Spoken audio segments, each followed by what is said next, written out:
Bonjour, c'est Gilles du site boursicoté.com. Voici l'analyse technique des principales paires de devises du marché Forex pour cette séance du mardi 4 février 2014.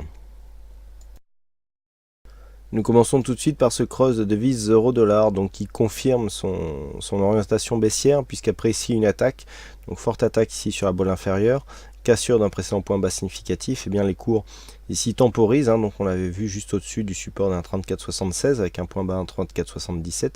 On temporise avec un rebond technique, donc l'objectif ici un 35,35, zone de support qui a été déplacée car plus représentatif à cet endroit.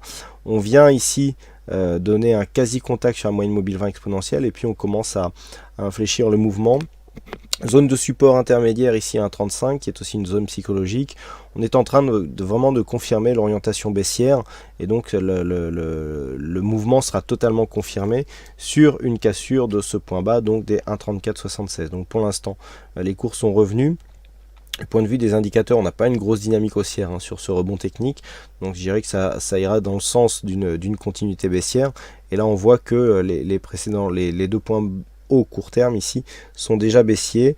La moyenne mobile 20 exponentielle a été testée, mais vraiment de très loin. Je suis même pas sûr qu'il y ait eu contact ici sur cette phase du fait de la clôture un peu plus basse sur cette bougie. Donc ici on est vraiment dans une phase de confirmation. Par rapport à l'amplitude ici de cette zone de baisse, on retrace très peu. Donc effectivement là c'est vraiment un biais baissier qui est en train de prendre forme. Donc là on était ici sur une phase plutôt peu dynamique. Le fait de casser ici cette zone des 1,3476 assez rapidement pourra provoquer une accélération du mouvement et donc ce mouvement serait orienté à la baisse. Donc à surveiller ici 1,3476. Pour invalider ce mouvement, il faudrait revenir ici au-delà de cette autre résistance et provoquer une cassure à la hausse de cette zone des 1,3579. Sur le câble, donc la paire de devises livre sterling contre dollar américain, nous avons une grosse attaque baissière ici sur cette phase. On est venu longer ici la bande de Bollinger inférieure. Alors cette phase ici peut paraître abrupte, mais en fait elle est relativement peu dynamique. Il n'y a pas énormément de volatilité. On est vraiment descendu, je dirais quasiment tout d'un bloc. C'est pas comme d'autres phases de bloc de hausse ou de baisse où on a ici une phase de hausse et puis ensuite on revient, on recommence. Et là c'est pareil, on descend et puis ensuite on temporise, on redescend. Là non. Tout s'est fait, je dirais, dans une belle régularité, à part ici cette toute petite phase ici de temporisation au franchissement de cette zone majeure des 1,6442.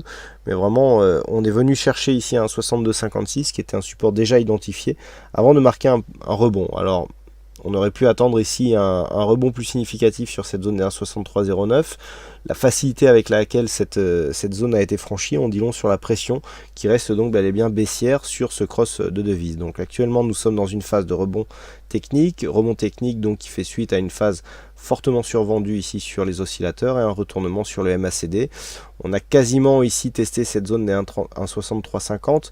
Sur un dépassement, eh bien ça sera la moyenne mobile 20 exponentielle qui fera office de test. Mais a priori, bon, pour l'instant on est en pleine dynamique, difficile de savoir jusqu'où ce rebond technique peut monter. Alors on peut aussi tracer les retracements de Fibonacci ici sur la tendance directe.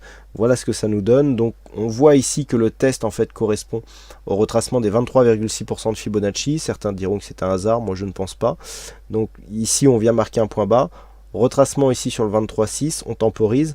Donc pour l'instant, il n'y a pas encore de réel rebond technique. Si le rebond technique intervenait, nous avons un objectif ici sur le 38,2 à 1,6388. Donc à voir ici si cet objectif sera atteint en cas de franchissement. 1,6398, pardon. Donc en cas de franchissement 1 des 1,6344 ici et 2 des 1,6350 puisqu'il s'agit ici de la zone horizontale. Naturellement, tout dépassement baissier des 1,6257 invaliderait ce scénario de rebond technique. Et enfin sur le dollar yen, nous sommes dans une continuité baissière suite à la cassure ici de cette zone des 101,87. Donc les cours sont venus ici chercher un point bas à 100,85. On a doublé ici le contact sur cette zone, un contact hier soir, un contact ce matin.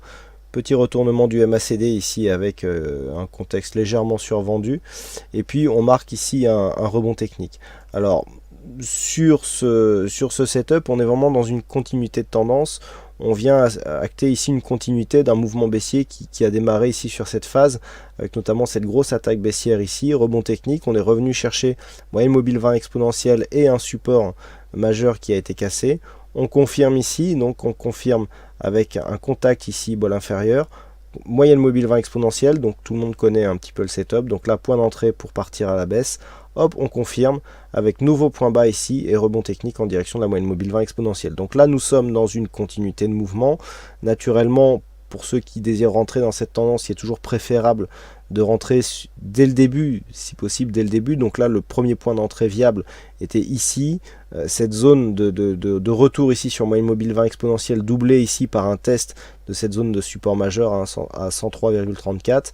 Mais après, je dirais que par définition, plus on avance dans la tendance, plus on approche de la fin de cette tendance. Donc les probabilités de pouvoir avoir un potentiel pour faire du profit, donc dans le sens de la tendance, devient faible. Donc là ici, on est dans une phase de continuité, on a marqué une petite phase d'exagération, les indicateurs nous indiquent le rebond technique, on rebondit.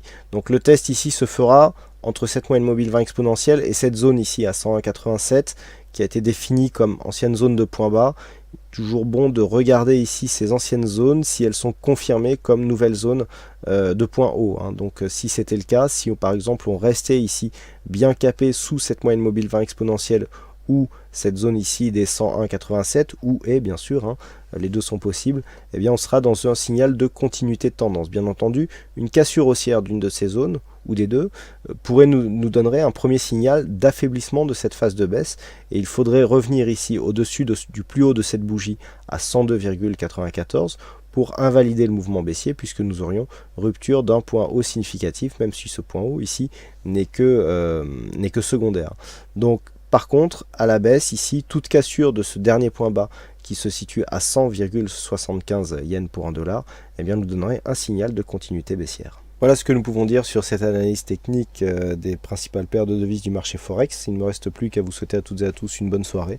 Bonne chance dans vos prochains trades et on se retrouve donc dès demain pour d'autres analyses techniques en vidéo. Bonsoir à tous.